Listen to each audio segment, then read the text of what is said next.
This episode of Video Game Review is brought to you by GameFly.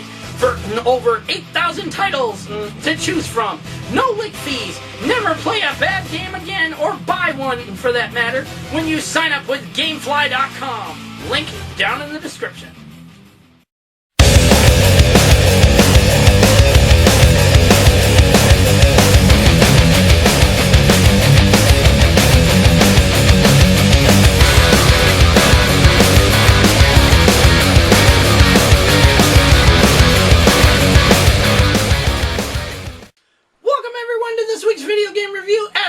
It's brought to you by Gamefly.com. And I am your host, as always, the Adventurous Joe. And I'll tell you right now, I was not bullshitting you when I said I got a freaking ton of video games. I'll show you how many that I gotta get through yet at the end of the show, okay? This week's video game review, I'm looking at all these games and I'm like, holy shit!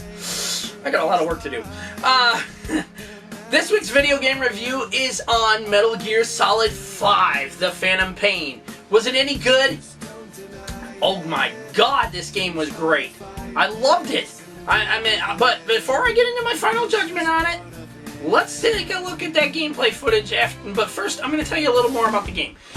Metal Gear Solid 5, The Phantom Pain takes place 9 years after Ground Zeroes.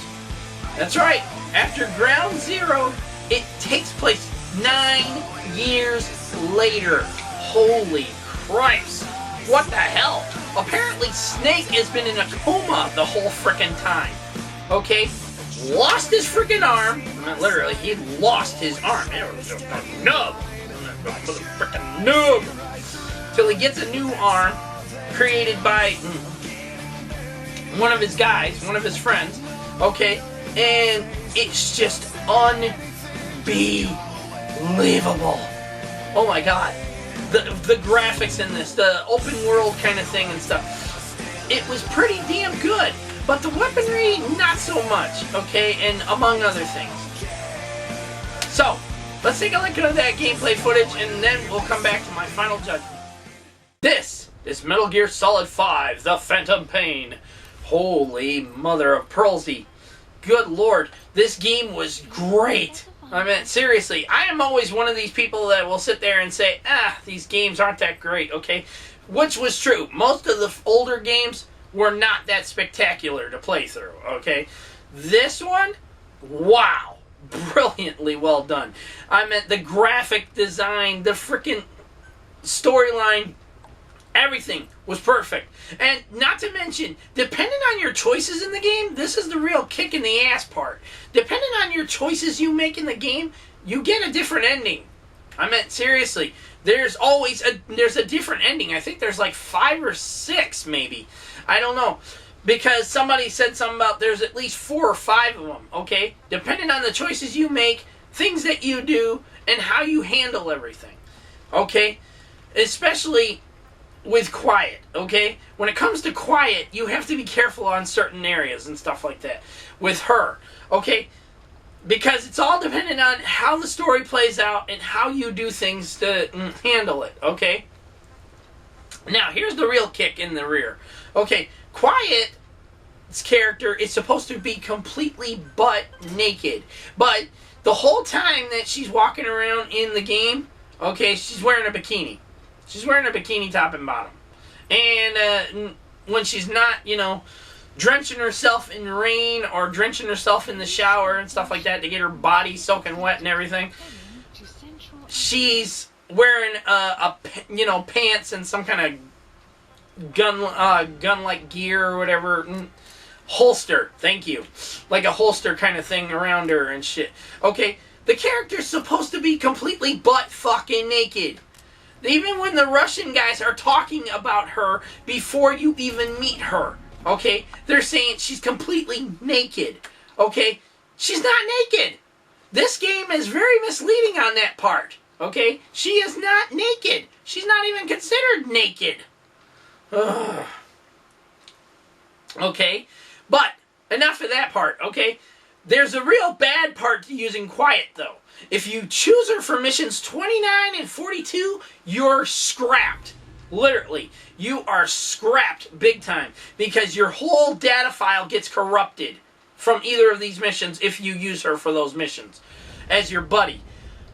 Do not, for the love of God, use her as your buddy for missions 29 and 42. You will be doomed. Your whole game gone. Because there's some kind of a bug with her, or glitch bug, or whatever issue, that Konami come out and says, oh yeah, we forgot to tell people about this kind of thing. Yeah, you should have fixed it before the frickin' launch of the game, morons. Ugh. And yes, Konami is morons. That's why I got that shirt from Nerd Block last month that says, no Kami! No to Konami! Either way, yes, this game had it all. The action, suspense, the choices you have to make. It's kind of like playing Mass Effect a little bit, except it had more of an open world feel perspective, okay? However, the game itself, the storyline was just all over the place. If you have not played any of the Metal Gear Solid games, you will not understand a single damn thing, okay? You will not understand why he's being called Big Boss. You will not understand why they're sometimes calling him Boss and all this other shit. You will not understand any of it if you have not played any of the previous games. Now, Metal Gear Rising, that don't count. That's not really a towards the Metal Gear Solid shit. It's more of a futuristic into the kind of thing, you know. But Metal Gear Solid 5, The Phantom Pain, takes place 9 years after the little prequel story known as Ground Zero. Okay? People were making bad shit out of the Ground Zero one because it was so damn short. But it was a prequel story. It was not meant to be a very long game. Okay? And Konami just fucked everybody over with it. Okay? That's how they looked at it. Okay? But Hideo Kojima, oh my god, this guy was a master at this shit. He enjoyed putting this together. He enjoyed making this baby work the way he wanted it to work. And Konami, every time they fucked it up or whatever, he would make a fuss over them doing it and shit and ask them to fix this one. Okay? Apparently, here's the real story of why Hideo Kojima was let go. Hideo Kojima was let go from Konami because he would refuse to distribute that damn Silent Hills game with bugs and glitches in it. He found out there were some problems with Metal Gear Solid 5, and he wanted it fixed. Konami was too fucking cheap and shit about shit, and hashtag be cheap. Sorry, Mr. Weenie, I had to borrow that. Either way, they were too damn cheap to fucking do anything. This is why when you use quiet on missions 29 and 42, you will get fucked. And I'm not talking about because that girl's supposed to be walking around butt-ass naked. I'm talking about your file will be fucked. Period. And you have to start the whole game over again. That's where the real problem lies with this one. Okay, either way, let's move on to my final judgment. Alright, ladies and gentlemen, final judgment upon Metal Gear Solid 5, The Phantom Pain. I loved it. Okay, I loved it. I hated the fact about this little bug glitch thing for missions 29 and 42 when it comes to Quiet. I didn't like the fact that Quiet's character was very misleading. Okay, that her character description was very misleading. When you first meet her, she's dressed in a bikini top and bottom. And here she's supposed to be naked? What happened, Konami? You were too cheap to fucking just take the clothes off her and freaking have her walk around naked? Or it was because you didn't want that freaking lady just to be walking around naked? Oh, no, we can't have that happening. No. Jesus criminy, you people in Japan, for God's sake, eat sushi and shit off of naked women on a table. Gee, really? Either way, my final judgment is an 8 out of 10. Badass seal of approval, and a high recommendation to try it out for yourselves. If you like Metal Gear Solid, this is the game for you. You can play this game. If you're not a fan and you just wanted to play the game but you didn't understand the story and stuff, this ain't really a high recommendation for you. No way. It would be more of a recommendation to try it out, okay?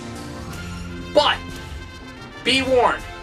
Once again, do not use the character Quiet as your buddy for missions 29 and 42. You will get fucked big time. Whew. Either way, that's it for my video game review. And as I promised at the end of my show, at the end of this episode and shit, I'll show you all the games I got in front of me right now that I have yet to play through for both PlayStation 3 and Xbox 360. Yeah, that's a lot of work. Either way, I've been your host as always, the Adventurous Joe, Joseph Michaels. Peace out, may the Force be with you, and may the power protect you all. Keep on gaming, folks, and have a great time doing it. If you've already played Metal Gear Solid 5 The Phantom Pain, I want to know your thoughts. Did you like it? Did you hate it? What was your biggest gripe about it? Let's discuss it in the comments section down below. And remember, don't forget to like this video, subscribe to my channel, and leave your comments. But like I said, if any comments directed towards me from now on and crap, call me a retard, fucking idiot, or anything like that I haven't done saying it to myself, your comment gets banned and you get the ban hammer big time. Oh yeah. I don't care what you say about me really, but I have family and friends that read this stuff. I have family and friends that watch these videos and stuff, and I don't need that crap being seen, okay? I don't need your vulgar crap being seen on my channel. No way. Either way, that's it. Once again, this episode of Video Game Review has been brought to you by Gamefly.com with over 8,000 titles now to choose from. No late fees, never play that bad game again, or even buy one for that matter, when you sign up with Gamefly.com in the link down below in the description. Catch you all next time on the next Video Game Review. Later. Take a look, ladies and gentlemen. See what I mean by I have a ton of freaking games I have yet to get through? This is just one stack right here. That's PS3. There's the stack of Xbox 360. There's another stack.